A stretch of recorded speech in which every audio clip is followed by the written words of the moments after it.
दोस्तों नमस्कार। दोस्तों आज हम डिस्कस करने जा रहे हैं अपने बजट 2021 के बारे में। जैसा कि आप सभी जानते हैं कि आज हमारे वित्त मंत्री श्रीमती निर्मला सीतारमण जी द्वारा बजट 2021 पेश किया गया। तो उसी के आज हम की पॉइंट्स यहाँ पर डिस्कस करेंगे। तो आप सभी वीडियो में एंड तक बने रहें। तो दोस्तों जैसा कि हम सभी जानते हैं कि इस बार का बजट हमारा खास था, क्योंकि इस बार का जो हमारा बजट था वो हमारा पेपरलेस था। कहने का मतलब है कि जैसे हर बार बजट हमारा पेपर से पढ़ा जाता है, इस बार का बजट हमारा पेपरलेस था। ये पूरा ही डिजिटल था, पूरा ही डिजिटल मोड में था। यानी कि इसकी सॉफ्ट कॉपी थी, तो सॉफ्ट कॉपी में से इसको पढ़कर ये बजट सुनाया गया था। अब दोस्तों मैं बात करूं बजट, तो बजट आप सभी जानते हैं कि बजट हमारा आर्टिकल यानी अनुच्छेद 112 के अंतर्गत आता है। लेकिन बजट शब्द का यूज यानी ये जो बजट शब्द है इसका इस्तेमाल हमारे पूरे संविधान में कहीं नहीं किया गया है। इस बजट को क्या बोला जाता है? इसको बोला जाता है एनुअल फाइनेंशियल स्टेटमेंट। अब हम जान लेते हैं कि भाई ये बजट आखिर है क्या चीज़ है, बजट ये होता क्या है। तो देखिए, बजट हमारा दो पार्ट्स में डिवाइड होता है। पहला रिवेन्यू और दूसरा एक्सपेंडिचर। यानी कि अगर मैं बात करूं रिवेन्यू की, तो रिवेन्यू हमारा क्या होता है? सरकार द्वारा एक वित्तीय वर्ष में कितनी कमाई की गई, तो उसे हम कहते हैं रिवेन्यू। और वहीं पर अगर मैं एक्सपेंडिचर की बात करूं, सरकार द्वारा कितना खर्चा किया गया, तो इस पूरी कमाई और खर्चे का पूरा जो ब्यौरा होता है उसी को हम बजट बोल देते हैं। दोस्तों अगर मैं कुछ बात करूं स्टैटिक पॉइंट्स के बारे में, तो आप सभी जानते हैं कि स्वतंत्र भारत का पहला बजट किसके द्वारा पढ़ा गया था? तो ये हमारा पढ़ा गया था जॉन मथाई द्वारा। अब आप सभी ये सोच रहे होंगे कि मैंने यहाँ पर रविंद्रनाथ टैगोर की ये पिक्चर क्यों लगाई है। तो इस बार के बजट में वित्त मंत्री निर्मला सीतारमण जी ने बजट को पेश करने से पहले रविंद्रनाथ टैगोर की ये जो फेमस लाइन्स हैं इनको याद किया था। अब हम सभी जानते हैं कि सबसे ज्यादा बार बजट किसके द्वारा पेश किया गया है? मोरारजी देसाई द्वारा। कितनी बार? 10 बार। तो मोरारजी देसाई ने हमारा सबसे ज्यादा बार बजट पेश किया है। और हम सभी जानते हैं कि पहले हमारा रेल बजट अलग हुआ करता था। कब से कब तक? 1924 से लेकर 2017 तक दोनों बजट हमारे अलग अलग होते थे। लेकिन 2017 के बाद से क्या कर दिया है? रेल बजट को इसी बजट के साथ जोड़ दिया गया है। अब हम जान लेते हैं इस बार के बजट की हमारी थीम क्या रही। तो इस बार के बजट की हमारी थीम थी आत्मनिर्भर भारत बजट। अब आइए इसके कुछ की पॉइंट्स का हम एनालिसिस कर लेते हैं कि इस बजट में ऐसा क्या खास है इस बार। तो सबसे पहले बात करते हैं कि ये जो हमारा बजट है 2021-22 का, इसको हमारे 6 स्तंभ के ऊपर माना गया है। पहला health and wellbeing, second physical and financial capital and infrastructure, third inclusive development for aspirational India, fourth reinvigorating human capital, fifth innovation and research and development, and sixth point हमारा minimum government and maximum governance. 6 points पर हमारा budget का इस बार main focus किया गया है। तो आइए जान लेते हैं एक एक करके। सबसे पहले अगर मैं बात करूं, तो यहां पर बात की गई है स्वच्छ भारत स्वस्थ भारत। अब मैं केवल आपसे यहां पर की पॉइंट डिस्कस करूंगा। इसमें इन्होंने क्या बताया कि स्वच्छ भारत 2.0 मिशन को इंप्लीमेंट करने जा रहे हैं, जिसके लिए इन्होंने जो लागत बताई है वो इनकी लागत लगेगी 1,41,678 करोड़। बहुत बड़ी अमाउंट है, जिसे कि ये 5 साल के लिए यानी 2021 से 2026 तक के लिए इंप्लीमेंट करने जा रहे हैं। इसके बाद आइए जान लेते हैं स्क्रैपिंग पॉलिसी के बारे में। तो इसमें उन्होंने सेपरेटली एक वॉलंटरी वही स्क्रैपिंग पॉलिसी का ऐलान किया है कि जो भी हमारे अनफिट व्हीकल हैं, अगर आपका कमर्शियल व्हीकल 15 साल पुराना हो जाता है और अगर आपका पर्सनल व्हीकल 20 साल पुराना हो जाता है, तो उसका फिटनेस टेस्ट करवाना पड़ेगा। अगर आप फिटनेस टेस्ट ना करवाएं तो उसको आप स्क्रैप भी करवा सकते हैं। ये स्क्रैपिंग की भी कुछ इस तरह की पॉलिसी लेकर आए हैं, जिसके लिए इन्होंने अभी पूरी डिटेल्स नहीं बताई हैं। इसकी डिटेल्स ये सेपरेटली बाद में शेयर करेंगे। तो इससे फ़ायदा क्या होगा? हमारा इन्वायरमेंट फ्रेंडली व्हीकल्स होंगे, क्योंकि पुराना व्हीकल होगा तो पॉल्यूशन ज़्यादा करेगा। इसके बाद अगर मैं बात करूं वैक्सीन्स, इसमें क्या किया गया है कि 35,000 करोड़ आपके कोविड-19 वैक्सीन के लिए 2021-22 फिजिकल ईयर के लिए का कमिटमेंट किया है। और ये भी कहा है कि अगर इससे ज़्यादा भी ज़रूरत पड़ती है तो वो भी हम देने के लिए तैयार हैं। देन फिर उसके बाद हेल्थ और वेलबींग के लिए 2,23,846 करोड़ रुपए का प्रस्ताव किया है। ये पिछली साल हमारा था ये 94,452 करोड़, जो कि पिछले बजट से हमारा 137% ज़्यादा है। आप यहाँ पर फिगर में भी देख सकते हैं कि ये इतनी अमाउंट हमारी हेल्थ के लिए है और इतनी अमाउंट ये है हमारी कोविड-19 वैक्सीन के लिए। उसके बाद roads and highway infrastructure, 13,000 kilometre से ज़्यादा की लेंथ की रोड के लिए 3.3 लाख करोड़ रुपए का प्रस्ताव किया गया है, जिसमें कि अगर मैं बात करूं तो सबसे ज़्यादा जो पैसा मिला है वो केवल 3 स्टेट के लिए गया है, तमिलनाडु, केरला और वेस्ट बंगाल। आप ये सोच रहे होंगे कि भाई केवल इन्हीं 3 स्टेट के लिए ऐसा क्यों किया गया है? इन तीनों स्टेट्स में हमारे इलेक्शन होने वाले हैं, तो इलेक्शन की वजह से यहाँ पर मेनली फोकस किया गया है। रेलवे इंफ्रास्ट्रक्चर, यहाँ पर भी 1,07,000 करोड़ का प्रस्ताव है, जिसमें इन्होंने कहा है कि ये रेलवे के लिए एक नेशनल रेल प्लान लेकर आ रहे हैं 2030।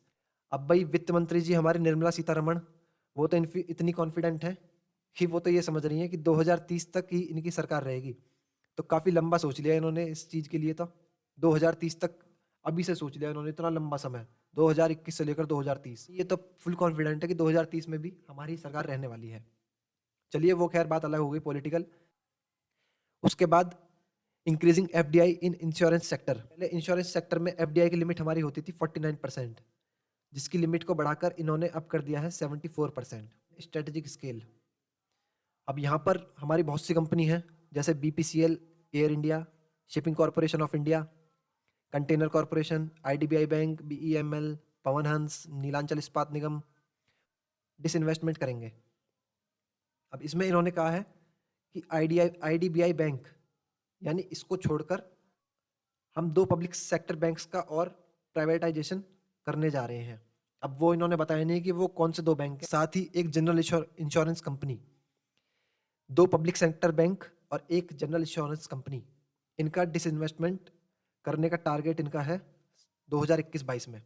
और साथ ही ये एलआईसी का आईपीओ लेकर आ रहे हैं 2021-22 में।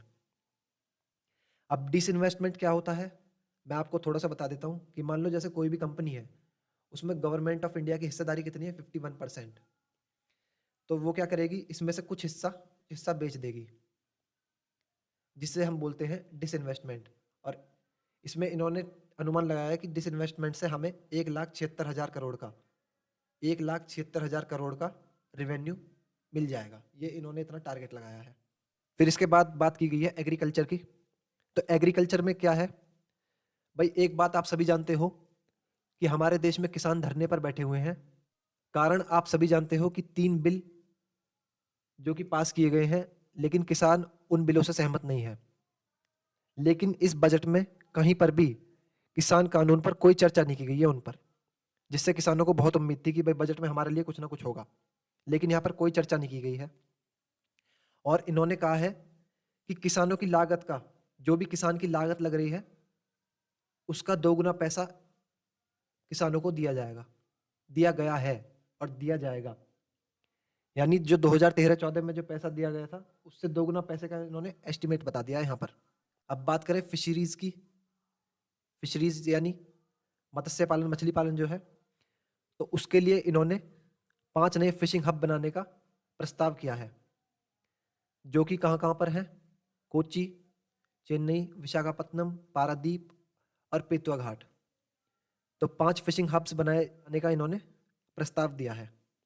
और इससे अलग अगर मैं बात करूं तो 100 सैनिक स्कूल, जो हमारे आर्मी स्कूल होते हैं, तो 100 सैनिक स्कूल का प्रस्ताव दिया है इन्होंने।